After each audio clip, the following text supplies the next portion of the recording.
Amen, Seigneur mon Dieu, alléluia. Dieu est grand et miséricordieux. Dieu veut encore nous pardonner, Dieu veut encore nous visiter, Dieu veut encore agir au milieu de son peuple. Alléluia. Rien n'est insurmontable ce matin. Dieu est avec nous. Alors on va commencer. On a déjà parlé de pas mal de choses. Il y a 15 jours, on a abordé un sujet fondamental qui est une suite. On a dit heureux, ce que le Seigneur est venu nous donner, même si nous voulons parfois le refuser. Dieu veut notre joie. Dieu veut que tu sois heureux. Dieu veut que tu sois épanoui d'une manière spirituelle. Dieu veut mettre sa joie, sa paix, son amour, sa vie en toi, pour que tu aies la vie en abondance. Notre Dieu veut notre bien. Ce qui englobe tout ça. On a du mal à le croire, on se dit non Seigneur, tu règles des problèmes qui sont célestes, mais Dieu aussi règle des problèmes terrestres. Je le crois. Dieu ne nous a pas simplement créés pour exister. Nous ne sommes pas des choses qui vivent sur cette terre et qui attendons qu'une seule chose, c'est que ça se termine.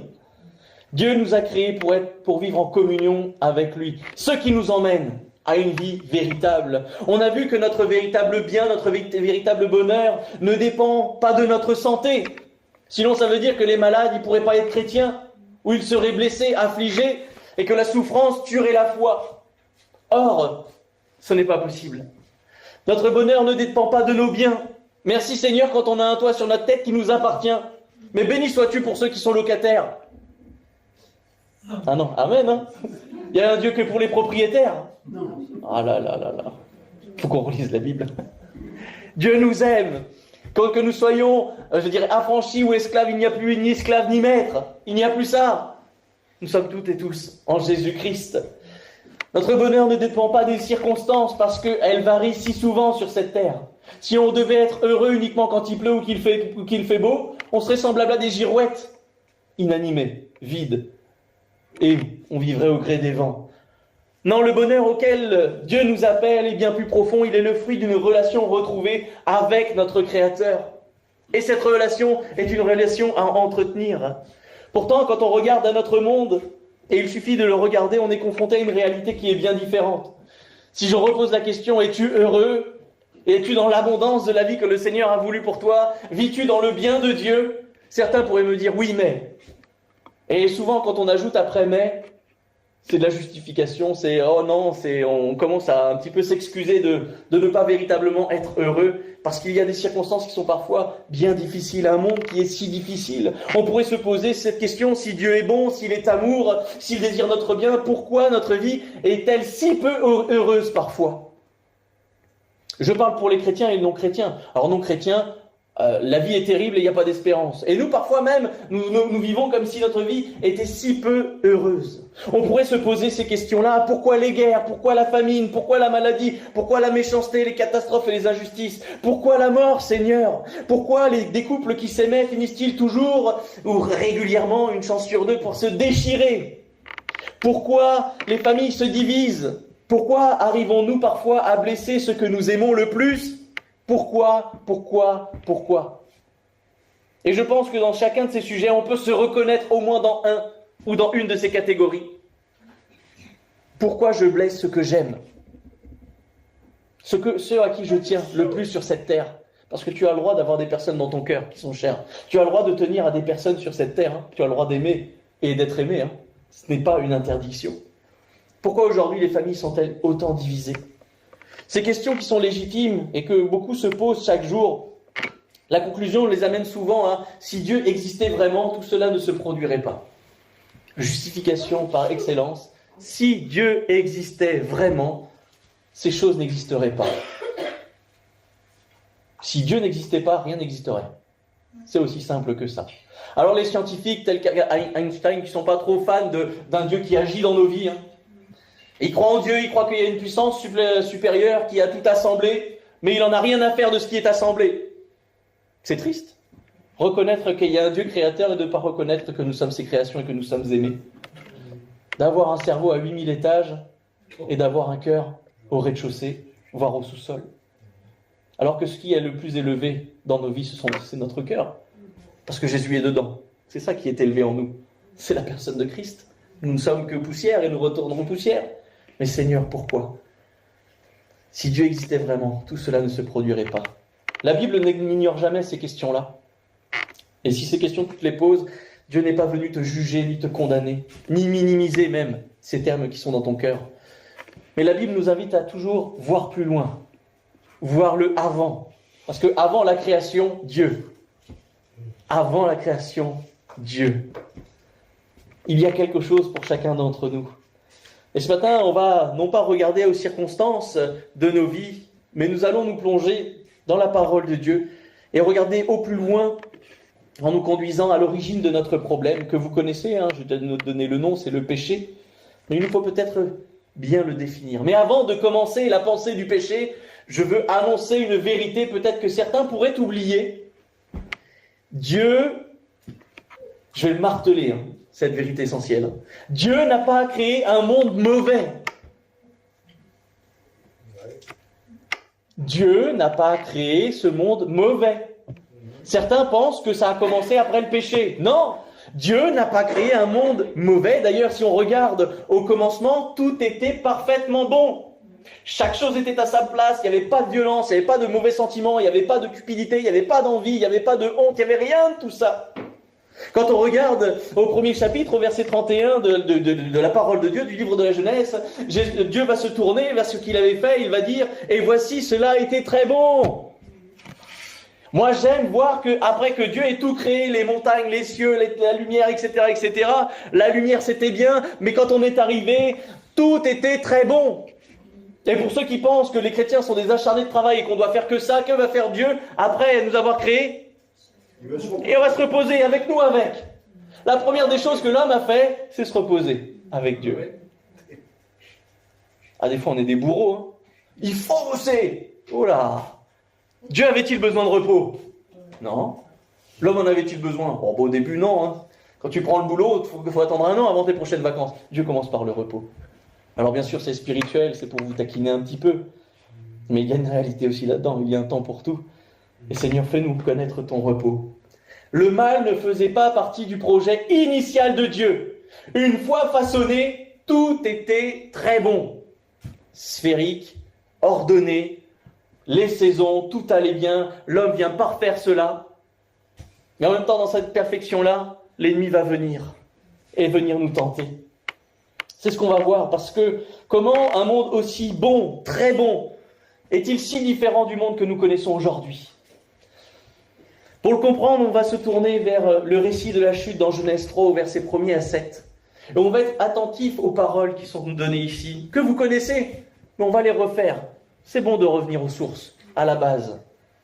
La chrétienté, sa base, c'est la croix. C'est toujours bon d'en parler. La chrétienté, la base, c'est Jésus.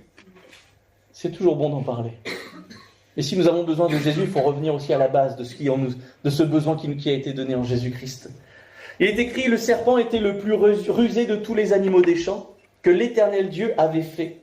Il dit à la femme, donc le serpent dit à la femme, Dieu a-t-il réellement dit? Vous ne mangerez pas de tous les arbres du jardin. La femme répondit au serpent, nous mangeons du fruit des arbres du jardin. Mais quant au fruit de l'arbre qui est au milieu du jardin, Dieu a dit. Elle savait que cette parole venait de Dieu. Vous n'en mangerez point et vous n'y toucherez point, de peur que vous ne mouriez. Alors le serpent dit à la femme, vous ne mourrez point. Mais Dieu sait que le jour où vous en mangerez, vos yeux s'ouvriront et vous serez comme des dieux connaissant le bien et le mal. Le regard change. La femme va voir que l'arbre était bon à manger et agréable à la vue et qu'il était précieux pour ouvrir l'intelligence. Elle prit de son fruit et en mangea. Elle en donna à son mari qui était auprès d'elle et il en mangea. Les yeux de l'un et de l'autre s'ouvrirent. Ils connurent qu'ils étaient nus, et ayant cousu des feuilles de figuier, ils s'en firent des ceintures. Amen. Amen. On dit Amen parce que c'est la parole de Dieu, pas parce que la chute était belle, pas parce qu'ils ont été bien habillés par des feuilles de figuier. Voyez combien Dieu donne de l'intelligence. Les premiers hommes ne sont pas des singes, ils se font déjà des pagnes, ils sont déjà artisans dans l'âme pour se cacher. On pourrait croire qu'ici que tout tourne autour d'un fruit défendu et d'un arbre. Le problème, c'est l'arbre. Ça, c'est ce que pensent les hommes. L'arbre n'aurait pas été là, il n'y aurait pas eu de problème. On serait presque en train d'accuser Dieu ici, mais bref. Le véritable enjeu ici est bien plus profond. Parce que fait Serpent? Pour moi, il y a 3 choses qu'il fait. La première, c'est et il faut vraiment observer ça, c'est qu'il ne nie pas l'existence de Dieu. Il ne dit pas, Dieu existe-t-il vraiment? Il ne peut pas le dire. Dieu se balade avec Adam et Ève. Adam et Ève savent que Dieu est là. Et nous-mêmes, nous avons la connaissance en nous-mêmes de l'éternité. Nous avons en nous cela, la connaissance de l'éternité. On ne peut pas nier ces choses, mais par contre, il faut l'enfermer par autre chose. Satan, le diable, le serpent va attaquer la parole de Dieu et cherche à faire naître des doutes en nous. Et chez le chrétien, c'est la même chose, converti ou non converti. La première des choses que le serpent veut mettre dans nos cœurs, c'est le doute. C'est le si. C'est la condition. Mais Dieu n'est pas conditionnel. Il est immuable, il ne change pas. Il n'y a pas de variation. Le diable veut mettre dans nos esprits parfois un esprit peut-être trop scientifique. Je le citais Einstein qui ne dit pas qu'il n'y a pas quelque chose qui a créé quelque chose de plus grand, de plus merveilleux, comme un être suprême au-dessus de tout. Mais il nie sa divinité. Et ça, de son côté, il nie la divinité la proximité que Dieu veut avoir avec les hommes. Oh, Dieu n'a que faire de ce monde qu'il a créé. Le créateur ultime, l'être suprême, n'a que faire de ce qui est et qui s'étend à l'infini. Dieu veut faire naître le doute dans nos cœurs, en s'attaquant à même... Satan veut mettre le doute en nous en s'attaquant à la parole de Dieu et cherche à faire naître le doute en nous. Il laisse entendre même que Dieu retient quelque chose contre sa création. C'est peut-être un détail, l'avez-vous déjà souligné, c'est merveilleux, mais il laisse entendre que Dieu garde quelque chose de bon, alors qu'il avait créé le jardin pour l'homme. Comme s'il disait, Dieu ne veut pas vraiment ton bonheur. Il veut un petit bonheur, juste le jardin des délices. Tu n'as rien d'autre, t'as juste à profiter, mais c'est pas assez. Il te faut encore plus. La notion de travail, c'était la notion d'entretien. Alors, je sais que ce monde n'est pas très vaillant. Moins on travaille, mieux on se porte. Les chanteurs chantent, le travail c'est la santé, ne rien faire c'est la conserver. C'est notre monde. Aujourd'hui, moins tu en fais, et plus tu veux être riche. Ça ne va pas ensemble. Parce que tout travail mérite salaire. Donc le non-travail ne mérite aucun salaire, normalement. Mais on crée des règles pour que cela, on ne puisse pas lier à ça. Hein. Tu peux ne pas travailler, c'est bon. Ça peut fonctionner encore. Non, ça ne marche pas comme ça. Et mais ici, on voit que le diable va dire, non, mais il y a encore quelque chose de plus pour toi. Il y a quelque chose de mieux. Dieu ne veut pas ton vrai bonheur. Tu serais plus libre si tu décidais toi-même de ta vie. Si tu régissais toi-même les règles du jeu. Ah ben c'est sûr que le monde se porterait mieux selon mes propres règles. Non, parce qu'elles iraient toujours dans mon sens. On en discutait en rigolant avec des frères et sœurs cette semaine. Je disais, mais si le monde était rempli de moi, je ne le supporterais pas. Mais vous non plus. Si le monde était rempli que de toi, et que tu penses que ce serait un monde qui serait idéal, tu te fourvoies, tu es orgueilleux, il faut te repentir. Ah mais s'il n'y avait que des mecs comme moi, qui connaissaient la Bible, s'il n'y avait que des pasteurs, on serait bien, on serait que dans la vérité. Pas sûr, on serait que dans ma vérité, dans mon point de vue, dans mon esprit. S'il n'y avait que des femmes comme moi, eh ben les comptes seraient mieux gérés dans le monde, parce que je suis comptable. Je ne prends pas d'exemple concret. Il n'y aurait pas d'endettement. Les ministères n'auraient pas besoin d'aller chercher, de s'endetter encore et encore et encore et encore, parce que ce serait bien géré. Si le monde était comme moi tous les jours, les choses seraient ponctuelles, les choses seraient musiciennes, les choses seraient ceci, les choses seraient cela. Mais ça ne marche pas comme ça. Si le monde était semblable à celui que semblable à ce que j'aimerais, il ne serait pas beau. Pourtant, j'ai Jésus dans mon cœur, mais si je suis encore là, c'est qu'il y a encore des choses à régler. Non, tu ne serais pas plus libre si tu décidais toi-même de ta vie. Alors oui, le diable laisse entendre que Dieu retient encore quelque chose de bon. Et c'est faux, parce qu'il a déjà tout donné pour toi. Il t'a donné Jésus-Christ pour que tu aies la vie, une espérance, une assurance, que tu sois dans l'abondance, la vie abondante de Dieu. Il n'a pas fait de toi simplement un temple de poussière, vide, comme une église pleine avec de belles pierres, c'est joli, mais il a fait résider son esprit en toi. Il n'y a rien de plus merveilleux que de croire en Christ et de dépendre du Seigneur. Voilà ici la véritable tentation ensuite, parce que Satan va dire, vous serez comme des petits dieux, des dieux avec un petit d. Autrement dit, tu n'as plus besoin de Dieu. Tu n'as plus besoin de lui pour décider ce qui est bien ou ce qui est mal. C'est tes règles, et tes règles sont les meilleures. Tu peux devenir ta propre référence. Tu peux choisir. Voilà le cœur du péché ici. Le premier péché n'est pas une simple erreur de parcours. On dit, oh, c'est pas grave. C'est une rupture de confiance entre l'homme et Dieu. C'est dire à Dieu, je veux vivre sans toi. Je veux décider par moi-même. Dès ce jour, comme un héritage génétique, le péché fait partie de notre nature. Il est en nous. Il vit en nous, il nous fait la guerre au quotidien. Aujourd'hui encore, notre société répète exactement le même message. Fais ce qui te rend heureux. Tant que tu es heureux, c'est l'important. Ah oui, mais j'ai entendu ce genre de propos dit par les hommes envers des femmes en disant, mais reste dans cette relation toxique tant que ça te rend heureuse. Ah bon? Ah, il te tape, mais il te tape bien. Reste avec lui parce qu'il a une bonne situation. Ah, ça c'est bien ça. Tant que tu es heureuse. Mais la manipulation ne nous rend pas heureux. Hein. Et le manipulateur, on le connaît, hein. C'est l'ennemi de nos âmes. Vivre sans Dieu, c'est dire à Dieu, je veux vivre sans toi, décider par moi-même. Suis ton cœur, construis ta propre vérité, sois le héros de ton histoire. Oh, ça c'est beau ça. Ah ouais, mais le héros de l'histoire, c'est Jésus. Hein. C'est lui qui est venu changer nos vies, qui nous a donné un nom dans le ciel. Écrit, alléluia. Et si le décor a changé, hein, si le monde a évolué, le mensonge reste identique. Et on baigne dans cette culture aujourd'hui. Hein. L'homme ne cesse de recevoir à ce moment-là la vie de son Créateur et il veut devenir autonome, être son propre Dieu. Mais il nous faut prendre peut-être cette image, celle du poisson. Imaginez un poisson qui voudrait parler. Il pourrait dire « Ah mais pour être heureux, il faut que je sois sur la terre ferme. On est mieux sur la terre. » Est-ce que c'est vrai, est-ce que c'est faux? En ce moment, on est mieux dans l'eau que sur la terre. Mais bon, c'est pas grave. J'en ai marre de cette eau qui m'enferme. Je veux aller sur la plage et profiter. Mais sortir de l'eau ne le rendrait pas libre, mais le ferait mourir. Pourquoi? Parce qu'il a été créé pour vivre dans l'eau. De la même manière, mes frères et sœurs, nous pensons que la liberté consiste à vivre loin de Dieu. La Bible affirme le strict inverse. Pour bien vivre, il nous faut être avec Dieu, en Dieu. Le quitter ne nous rend pas libres, mais nous sépare de la source de vie. Ce qui est arrivé à Adam et Ève avant leur désobéissance, ils vivaient en parfaite communion avec l'Éternel. Ils étaient en sa présence et ils étaient bien, comme un ami qui visitait.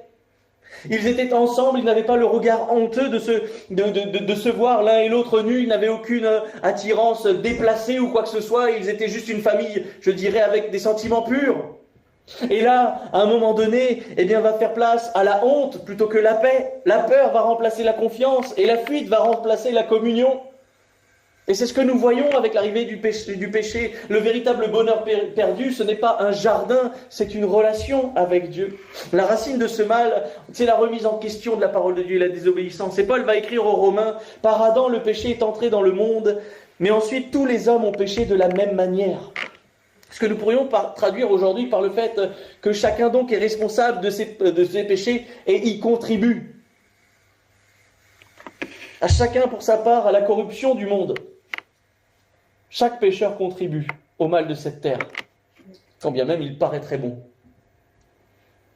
On a le choix, nous aussi en tant que chrétiens, de marcher sur les traces de Jésus ou de la corruption de ce monde. On pourrait prendre l'exemple d'un enfant d'alcoolique. Deux choix s'offrent à lui. Suivre l'exemple de son père, ou de sa mère, hein, parce qu'on dit souvent que c'est le père qui boit, mais la mère aussi n'est pas en reste. Soit faire pareil, soit être complètement différent. C'est un choix qui s'offre à nous. Est-ce qu'on contribue encore au péché ou est-ce qu'on veut se séparer de celui-ci? Depuis ce jour, les hommes préfèrent les ténèbres à la lumière. Ils ont préféré les ténèbres à la lumière. Il nous suffit de voir comment nous sommes reçus lorsque nous partageons le nom de Jésus. On prêche, le Seigneur veut le mieux pour toi. Il veut ton bien. Oh, ça ne m'intéresse pas. Quoi? Dieu a des richesses pour toi. Non, merci. Je préfère croire en moi. Mais tu es pauvre, tu n'as rien. Ah non, mais c'est mieux. Ah bon? Toi, tu es enfermé. Ah non, la Bible me dit que je suis réellement libre et que la Bible me dit que tu es esclave du péché. Il y a bien un moment une dissonance entre ce que tu dis et ce que tu es, et ce qui est la vérité. Ah non, ça ne m'intéresse pas. Je veux vivre libre, mais selon ma liberté. Moi, je veux une laisse extensible dans la prison de Satan, pas une liberté dans le monde de Dieu. Ça ne m'intéresse pas. Mais vie, préférer les ténèbres à la lumière a de lourdes conséquences. On pourrait croire et se demander si Dieu savait ce qu'il faisait lorsqu'il a créé le monde. Si Dieu savait que nous allions pécher, pourquoi nous avoir créés? Pourquoi avoir créé Adam et Ève, sachant que Ève allait bifurquer? Parce que Dieu, on ne le prend pas à contre-pied. Quoi que tu penses, quoi que tu fasses, Dieu ne sera jamais étonné de ce que tu peux faire. Tout est inscrit dans la parole de Dieu pour nous le montrer. La Bible ne répond peut-être pas directement à cette question, mais elle affirme une vérité extraordinaire. Avant même la création du monde, Dieu avait déjà prévu en Jésus-Christ un plan de rachat, de salut. En plus, on pourrait ajouter cette vérité que exister est préférable au néant. Certains ne le croient pas peut-être, mais exister est préférable au néant. Pour deux choses déjà. Parce que vivre, c'est offrir le choix. Et Dieu, dans son amour, nous a offert le choix. C'est une grâce. C'est une bénédiction d'avoir le choix. Choix d'aimer, d'être aimé, de croire, de vivre sur cette terre. Le néant ne choisit pas, il n'existe pas. Nous avons le choix. Et en plus, si ce monde n'avait pas existé, dans un sens, on pourrait dire que le mal aurait triomphé sur ce que Dieu avait projeté. Le mal aurait déjà gagné sur le bien, si jamais le monde n'avait pas été créé. Ne pas exister, c'est laisser le mal remporter la victoire. Cette chute n'a jamais pris Dieu au dépourvu et son amour avait déjà préparé un chemin de réconciliation. Ce péché qui nous environne, c'est pas le petit péché que le monde veut nous apporter. D'ailleurs, on essaye d'effacer le mot péché de la parole de Dieu presque. Le mal, le pas bien, le méchant. Le péché, c'est le péché. Mais là où le péché abonde, la grâce surabonde en Jésus-Christ. Et c'est là que vient ce que Jésus est venu faire. Mais ce matin, on va vraiment se concentrer sur le péché parce que, en fait, le péché originel ne nous amène pas au péché du monde, mais à notre propre faute, notre propre péché, notre propre cœur. Alors ce matin, je vais te demander, je vais t'ordonner une chose. Tu vas ni regarder à droite, ni regarder à gauche, tu vas regarder à ton propre cœur. Et c'est la seule chose sur laquelle tu vas te concentrer. Qu'importe ce que disent les autres, qu'importe ce que pensent les autres, tu ne te concentres que sur toi-même. Parce que c'est ça, le péché. C'est un problème personnel dans un monde collectif. Voyons jusqu'où les conséquences du péché se sont étendues, car la chute n'a pas simplement bouleversé Adam et Ève, elle a bouleversé le monde entier. Lorsque l'homme s'est détourné de Dieu, les conséquences ont bouleversé tout ce monde que Dieu a créé. L'apôtre Paul, dans Romains 8, versets 20 et 22, dit « La création a été soumise à la vanité, non de son gré, mais à cause de celui qui l'y a soumise, avec l'espérance qu'elle sera affranchie de la servitude de la corruption. » Jusqu'à ce jour, la création toute entière soupire et souffre les douleurs de l'enfantement. Le péché de l'homme va maudire la terre, produire des ronces, produire les difficultés, les douleurs de l'enfantement. Dieu n'avait pas prévu, mes sœurs, que tu galères et que tu souffres à l'arrivée de ton enfant. Ça devait être l'apogée de ton couple, ça devait être l'apogée du couple initial où nulle souffrance, juste la bénédiction de former un nouvel être. Mais le monde va venir briser cela. Et ce qui fait qu'aujourd'hui nous souffrons. Et le monde veut nous empêcher de souffrir. Par la péridurale. Pour celles qui l'ont choisi. Et je ne juge pas. Parce que moi, je vous dis, j'ai un grain de poussière dans l'œil, je pleure pendant 3 heures. Alors, je ne pourrais supporter les douleurs de l'enfantement. Ça, c'est votre sacerdoce, c'est votre fardeau. Mais moi, je ne le pourrais pas. Le péché n'a pas seulement séparé l'homme de Dieu, il a atteint toute l'œuvre de Dieu depuis ce jour. La création porte les marques de cette fracture. C'est pourquoi nous connaissons aujourd'hui la maladie, le vieillissement. Certains ne veulent pas vieillir. Ils sont beaux tes cheveux blancs, laisse-les pousser. Enfin, s'ils sont encore là. Mais à l'intérieur, cette couronne glorieuse, belle, blanche, c'est une grâce de Dieu. Le vieillissement, ça nous emmène un peu plus près du Seigneur, non? Chaque jour passé sur cette terre à vieillir, avoir une ride de plus, c'est une ride de plus près du Seigneur. Et quand nous serons, je dirais, glorifiés, il n'y aura plus ces rides. Sans rides, sans taches. Oh, je détourne un peu la parole de Dieu, pardonnez-moi. Mais c'est une réalité, plus de souffrance. Il y en a marre de souffrir sur cette terre, et on souffre tant qu'on est là. Mais un jour viendra où les souffrances seront terminées dans le Seigneur. Le mensonge, l'envie, l'adultère, l'orgueil, l'égoïsme, la haine, la colère, la rancune, toutes ces choses n'existeront plus dans les cieux de notre Dieu. On pourrait lire ce que Paul dit aux Galates concernant les hommes. Or, les œuvres de la chair sont manifestes. Ce sont l'impudicité, l'impureté, la dissolution, l'idolâtrie, la magie, les inimitiés, les querelles, les jalousies, les animosités, les disputes, les divisions, les sectes, l'envie, l'ivrognerie, les acceptables et les choses semblables. J'essaye d'aller vite parce que la liste, je pourrais prendre 1 Corinthiens aussi, 1 Corinthiens 6. Il en a à dire sur le monde. Jésus en a même parlé, les hommes seront méchants, égoïstes, amis de l'argent, fanfarons, etc., etc., etc. Ça, c'est pas joli. Tout ça, ce sera terminé dans la présence de notre Dieu. Mais à cause du péché originel, ces choses sont aujourd'hui, ce qui fait que nous vivons parmi un monde pécheur. Ce qui fait que nous, quand on regarde notre prochain, avec un regard qui parfois frise le jugement, en disant il est méchant, il n'est pas méchant, il est sous l'emprise du péché, c'est un pécheur. Et parfois nous haïssons le pécheur et pas le péché qui est en lui. On se plaint de la nuisance, mais on ne se plaint pas de la puissance qui règne dans son cœur. Je n'oublie pas que nous sommes tous et toutes empreintes du péché qui nous environne si facilement. Ça veut dire que dans les réflexions, dans les paroles, dans les gestes, parfois les visages même, quand il manque de sourire, « Ah, il m'a pas dit bonjour, il m'a pas dit ceci, il ne m'a pas dit cela », n'oublie jamais que ton frère, ta sœur est de la même nature. Il a toujours cette chair qui est attachée à lui. Qui me délivrera de ce corps de mort ? Nous dit Paul. Et nous, on arrive parfois à condamner, à se bloquer, à se frustrer, à détruire même, en oubliant que nous sommes encore vêtus de cette chair, crucifiés en Christ, c'est vrai, et nous sommes amenés à nous améliorer, mais oubliant que parfois, cette vieille rengaine, elle revient. La vieille nature, elle vient faire peau neuve, elle vient dire, mais tu m'as pas encore oublié quand même. Comme une ritournelle, le refrain revient. Quand tu es fatigué, les gros mots, là, ceux qui sont pas beaux, là, ils reviennent. Quand quelqu'un t'énerve, il y a des mots qui sortent, c'est pas la bénédiction, hein, c'est pas Seigneur bénis-le, hein. C'est oh l'idiot. Et l'idiot, c'est... Je m'efforce, j'étais chartier, mais comme à ma bouche était un four à gros mots. Hein. Ah ben là j'étais grande distribution. Hein. Mais le Seigneur m'a montré que ces mots qui sortent de ma bouche ont un impact sur moi d'abord, sur les autres aussi, parce qu'un pasteur qui dit un gros mot, je parle pas bien mais je dis pas de gros mots. Si vous regardez bien, j'ai dit une fois le mot bâtard, mais dans la circonstance d'un enfant illégitime. Donc j'ai pris le vieux français, enfin le français quoi. Mais je dis pas de gros mots. J'en écoute et j'en entends certains m'en dire. Et je suis là, ah Seigneur, j'ai pas entendu. Bénis-le, garde son cœur, parce que de son cœur, les mots sortent de notre cœur, hein. C'est de là que ça vient. Hein. Alors c'est pas pour condamner, c'est pour faire sourire un petit peu, mais il n'empêche que si ça sort encore, il y a encore un peu de travail. Et Seigneur, tu vois que tout cela, ce péché est venu corrompre jusqu'aux chrétiens et fait encore la guerre dans l'Église. Quand on regarde Paul dans le CDR, je ne l'ai pas noté, je sors un peu du cadre, hein, désolé. Mais quand on regarde Paul à la fin de sa vie, qu'est-ce qu'il dit ? Je suis tout seul. Il n'y en a plus qu'un qui est avec moi, les autres m'ont abandonné et il cite des noms. Ah, il y va franco, hein. C'est les derniers moments, là, c'est le baroud d'honneur pour désigner tout le monde. Et lui, il est plus là, et lui, il a préféré ceci, il y a le Démas, il y a ceci, il y a lui, il y a machin. Tous m'ont abandonné, tous ces chrétiens qui servaient le Seigneur m'ont abandonné. La chair fait la guerre à l'âme quand il y a la difficulté. Quand vous avez l'apôtre Paul qui est en prison, ça peut faire douter des hommes hein, qui les entourent.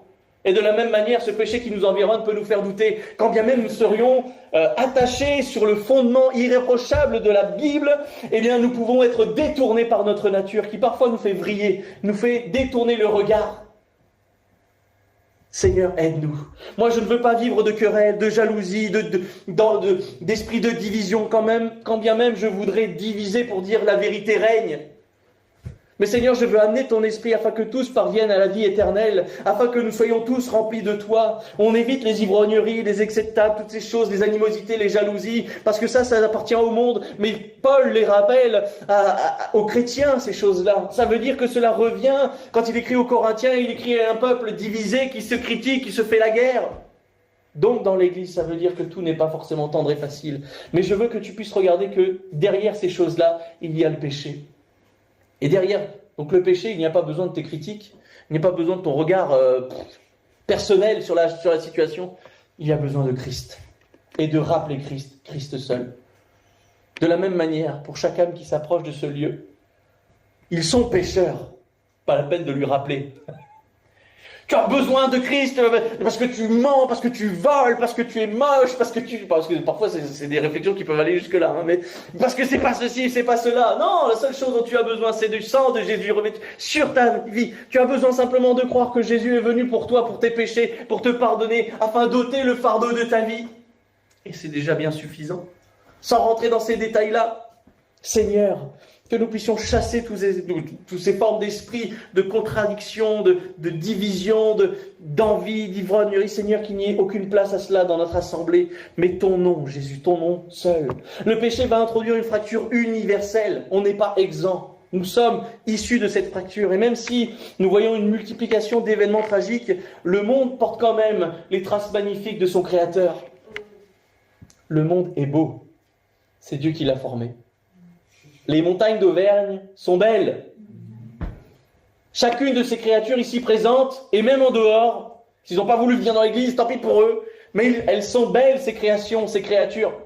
Ce qu'il y a en elles, ce qu'il y a en chacun de nous, c'est autre chose. Mais ce que Dieu a créé, c'est beau. L'amitié est quelque chose de beau. L'amitié véritable. L'amour est quelque chose de beau. Dieu l'a créé. La création porte la signature de Dieu. Malgré tout, on voit, malgré la beauté d'un coucher de soleil ou de la fidélité d'une amitié, on voit que notre monde est profondément brisé. Et chaque hôpital, chaque frère et sœur qui sont dans des situations difficiles nous rappelle combien cet héritage est difficile, silencieusement peut-être, mais que quelque chose est cassé. La souffrance n'est pas normale dans le plan originel de Dieu. La mort n'était pas prévue selon le projet de l'Éternel. L'arbre de vie était au milieu du jardin. L'origine même de la création de Dieu tournait autour de la vie et non de la mort. Elles sont malgré tout des conséquences d'un monde qui s'est éloigné de son Créateur. Et si le monde est brisé, on pourrait se poser la question, qui est responsable? Et nous serions tentés toujours d'accuser les autres. Le monde accuse Adam et Ève. Parfois le croyant l'accuse aussi. C'est pas ma faute, c'est Adam, c'est Ève, c'est eux qui ont commencé. Pourquoi je porterais leur héritage? Comme un code génétique, hein. Tu peux ne pas être d'accord avec tes parents, mais si tu as une génétique pourrie, tu l'auras, que elle est pourrie, elle est pourrie. Hein. C'est comme ça. On accuse les autres, les gouvernements. Si le monde est comme ça, c'est la faute des Russes, des Américains. C'est la faute des Français, des révolutionnaires. C'est la faute de quiconque on veut mettre bien le nom derrière. C'est la faute à la société. C'est la faute aux personnes malveillantes. C'est la faute aux terroristes. C'est la faute à ceci, c'est la faute à cela. Non, c'est la faute à la puissance qui réside en chacun d'eux. Le problème sera toujours ailleurs, jamais en nous. Le problème de l'église de Thiers, c'est pas moi, c'est les autres. Alors nous, on n'a pas de problème, donc on ne peut pas se le mettre à nous. Le problème de l'église de Clermont-Ferrand, c'est les autres, c'est pas nous.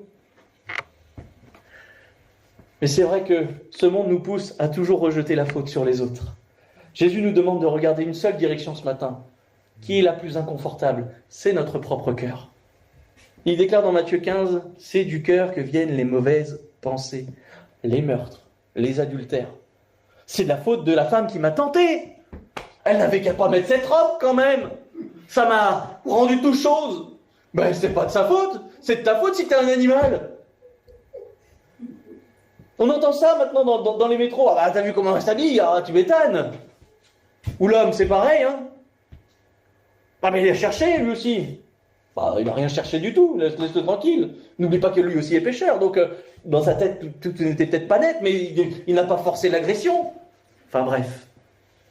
Et cela vient du cœur. Le problème n'est pas simplement autour de nous, il est principalement en nous. Permettez-moi cette réflexion, mais si le mal venait uniquement de notre société, pourquoi il y a des problèmes dans les familles? C'est la société qui rentre dans nos familles.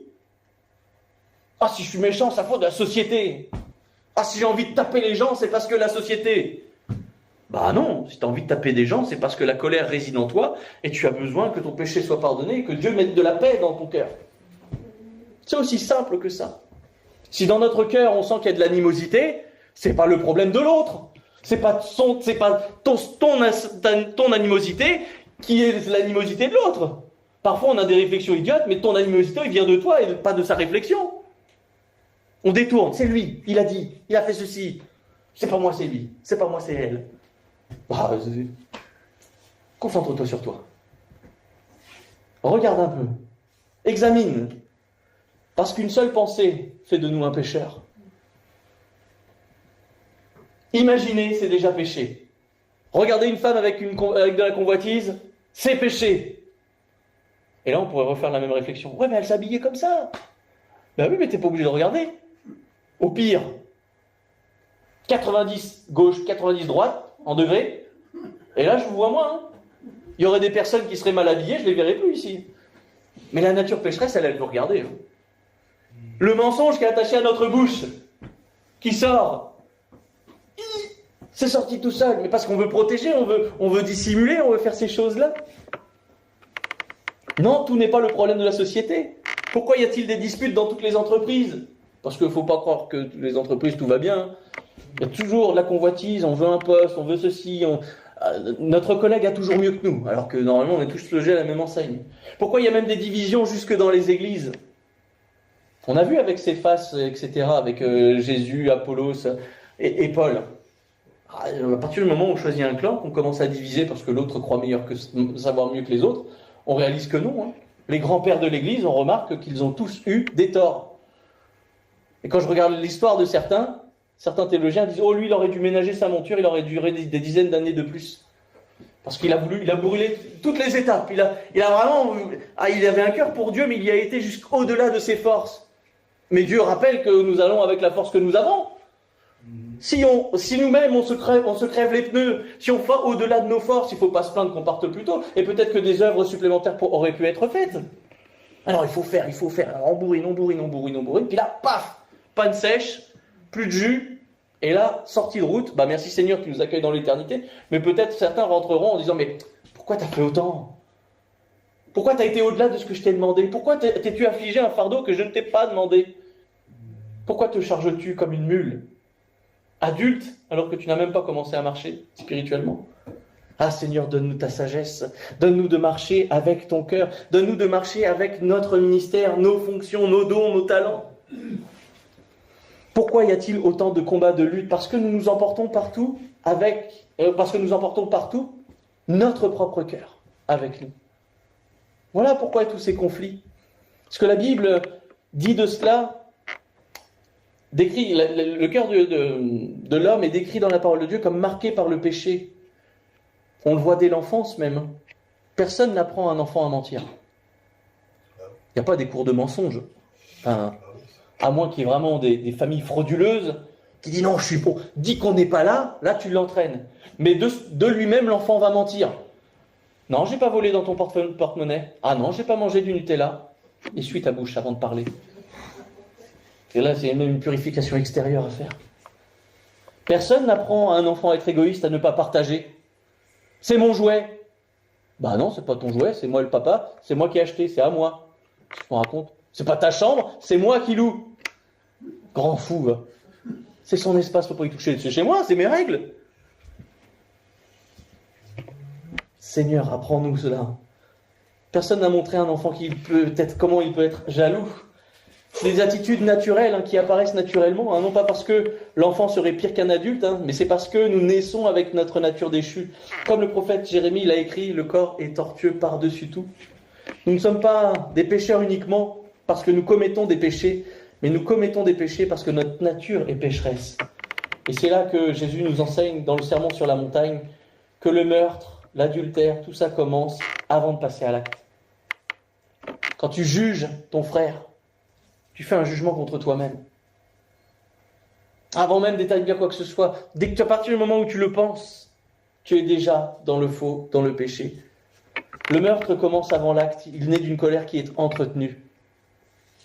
À part les psychopathes, bien sûr, d'un seul coup, il craque, il passe à l'acte.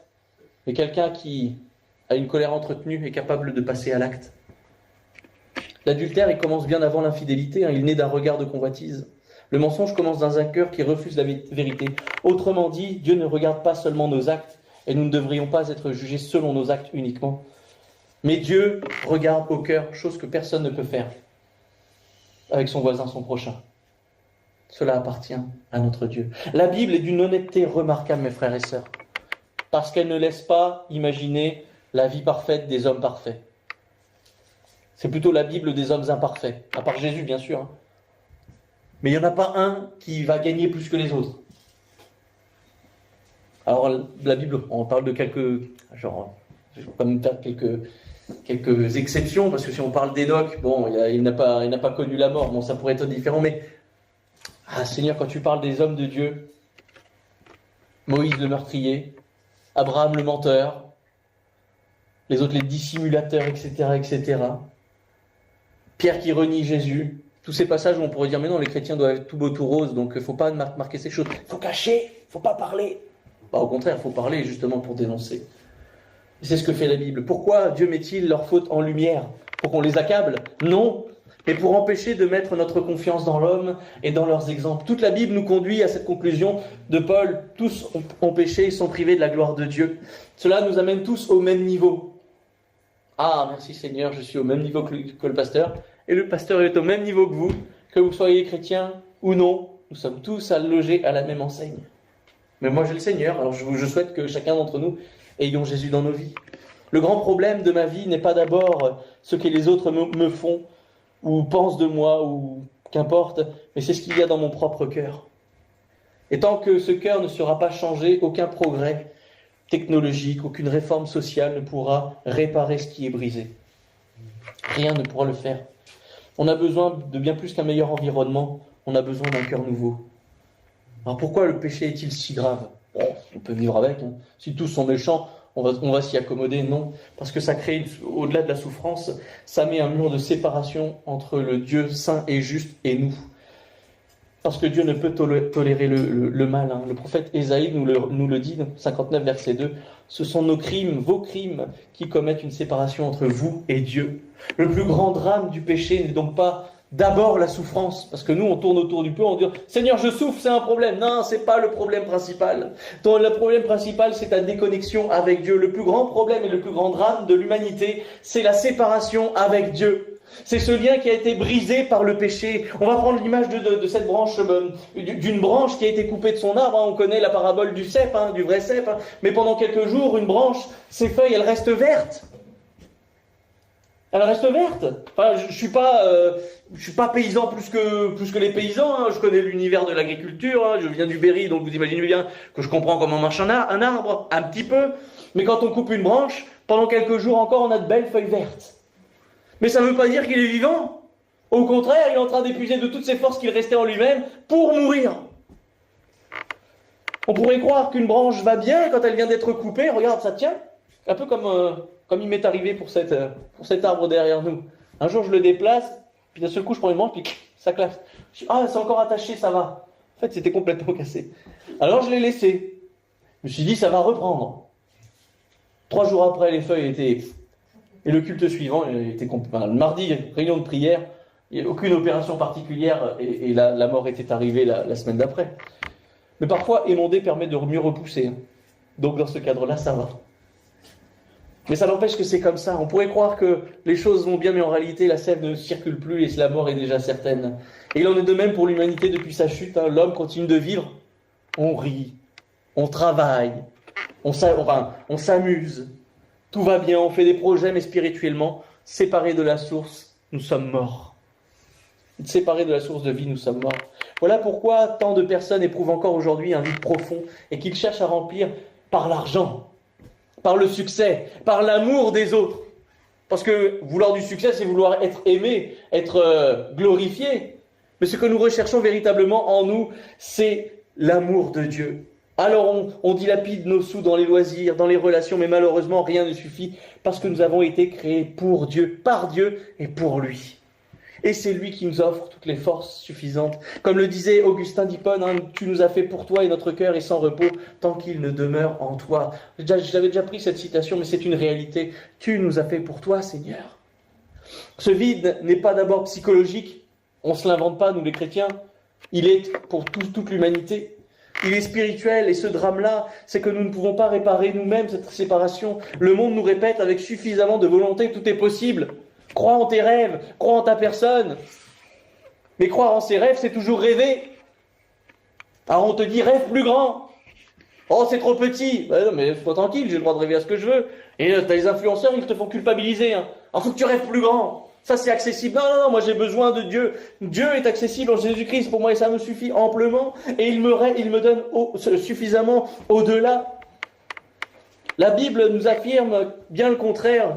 Avec suffisamment de volonté, rien n'est possible tant qu'il n'y a pas Jésus-Christ dans l'équation. On peut améliorer nos habitudes. On peut être plus poli. On peut changer nos gros mots en beaux mots. On peut être plus patient. Mais ça boue à l'intérieur. On peut être plus discipliné, plus carré. L'heure, c'est l'heure. Après l'heure, c'est plus l'heure. Ou même, être à l'heure, c'est déjà être en retard pour certains. Une bonne discipline, là. Être plus généreux. Ah, je donne. Oh, je donne. Mais mon cœur, il n'est pas dedans. Mon portefeuille non plus, d'ailleurs. Mais aucun effort humain, aucune religion, aucune bonne œuvre ne peut effacer le péché ni changer notre nature profonde. Il n'y a que Jésus qui vient effacer l'ardoise de notre péché. On a besoin bien plus qu'un nouveau départ. On a besoin d'une réconciliation. Et personne ne peut reconstruire ce pont par ses propres moyens. On a besoin d'un sauveur. Alors j'aimerais terminer ces moments en commençant ce message, on se demandait pourquoi le monde était si brisé. Et la Bible nous conduit jusqu'à cette réponse que nous n'aurions probablement jamais imaginée. Le problème ne commence pas avec les guerres, pas avec les souffrances, pas avec les catastrophes, pas avec les injustices. Le problème commence lorsque l'homme tourne le dos à Dieu et que les péchés règnent. C'est à partir de cette rupture que tout le reste est déréglé. Notre relation avec Dieu, notre cœur, nos relations avec les autres et même avec la création tout entière. Tout est déréglé par notre séparation avec Dieu. Alors est-ce qu'il réside encore un espoir pour nous? Oui. Pour la plupart, nous avons dit oui au Seigneur. Et Seigneur, merci de t'être révélé à nous. Merci d'être rentré dans nos cœurs et dans nos vies. Parce que c'est ici que commence une bonne nouvelle, la bonne nouvelle de Dieu. Dieu n'a jamais abandonner son projet de paix, son projet d'amour, son projet de joie, son projet de vie pour nous.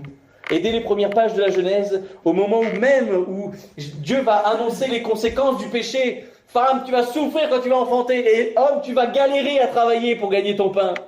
Et il y a même des ronces qui vont pousser, des épines, tu vas te blesser en travaillant.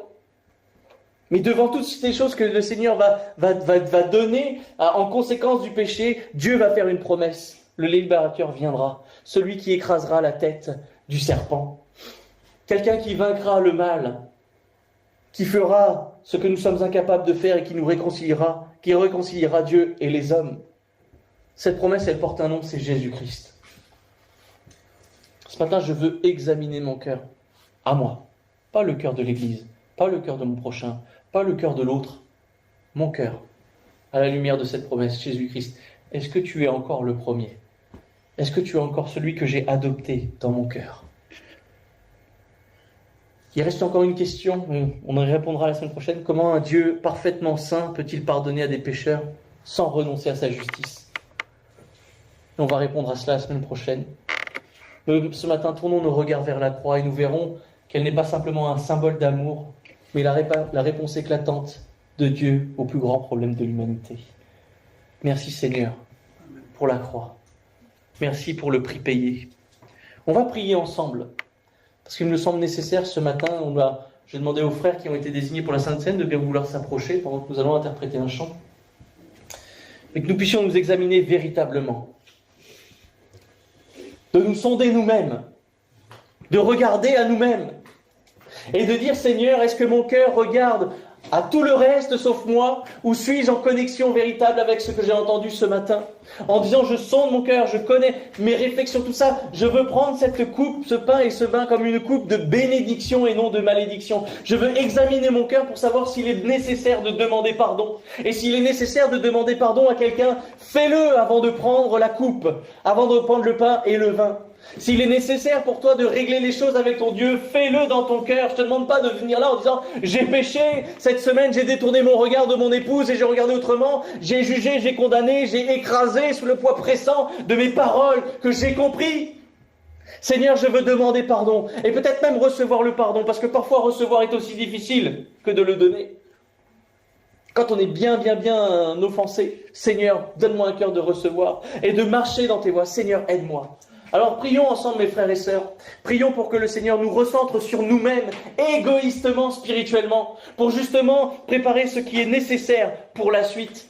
Parce que si je règle le problème de l'humanité et que je n'ai pas réglé mon problème, cela ne m'aura servi à rien. Sauve le monde. Si tu t'es pas sauvé, tu as perdu ton temps. Sauve-toi d'abord. Et un cœur pleinement confiant au Seigneur, rempli de lui et de ses sentiments. Seigneur, aide-nous.